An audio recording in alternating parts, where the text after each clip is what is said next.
Livre de la Genèse. En ces jours-là, le Seigneur dit à Abraham qui vivait alors en Chaldée : « Quitte ton pays, ta parenté et la maison de ton père, et va vers le pays que je te montrerai. Je ferai de toi une grande nation. Je te bénirai, je rendrai grand ton nom, et tu deviendras une bénédiction. Je bénirai ceux qui te béniront, celui qui te maudira, je le réprouverai. En toi seront bénies toutes les familles de la terre. » Abraham s'en alla, comme le Seigneur le lui avait dit, et Lot s'en alla avec lui. Abraham avait 75 ans lorsqu'il sortit de Haran.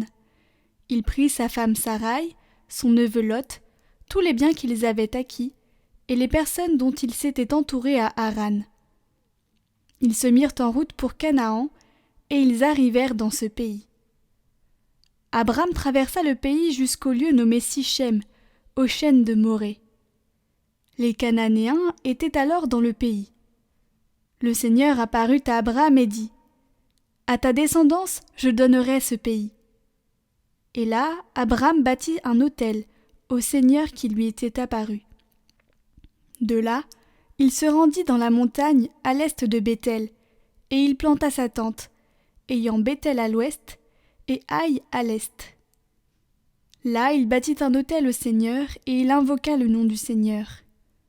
Puis, de campement en campement, Abraham s'en alla vers le Néguev.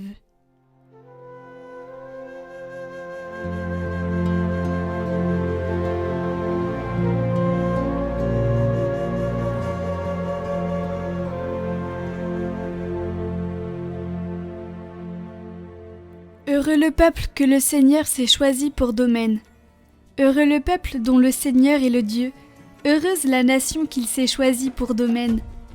Du haut des cieux, le Seigneur regarde. Il voit la race des hommes.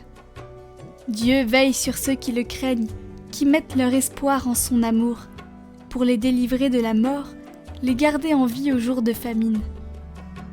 Nous attendons notre vie du Seigneur. Il est pour nous un appui, un bouclier.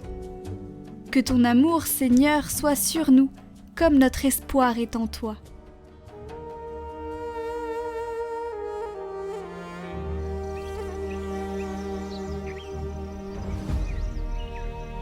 Évangile de Jésus-Christ selon saint Matthieu. En ce temps-là, Jésus disait à ses disciples : « Ne jugez pas pour ne pas être jugés. De la manière dont vous jugez, vous serez jugés. Sur la mesure dont vous mesurez, on vous mesurera. Quoi ? Tu regardes la paille dans l'œil de ton frère, et la poutre qui est dans ton œil, tu ne la remarques pas ? Ou encore, comment vas-tu dire à ton frère : laisse-moi enlever la paille de ton œil, alors qu'il y a une poutre dans ton œil à toi ? Hypocrite, enlève d'abord la poutre de ton œil, alors tu verras clair, pour enlever la paille qui est dans l'œil de ton frère.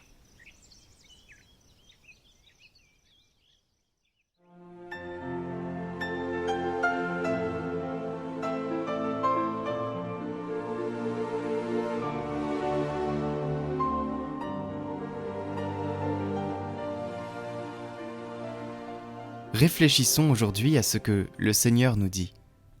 Ne jugez pas, de peur d'être jugés. La mesure avec laquelle nous jugeons sera la même que celle qu'ils utiliseront avec nous. Et troisièmement, regardons-nous dans le miroir avant de juger. Mais celle-là a fait ça, celui-ci a fait ça. Mais attends une minute.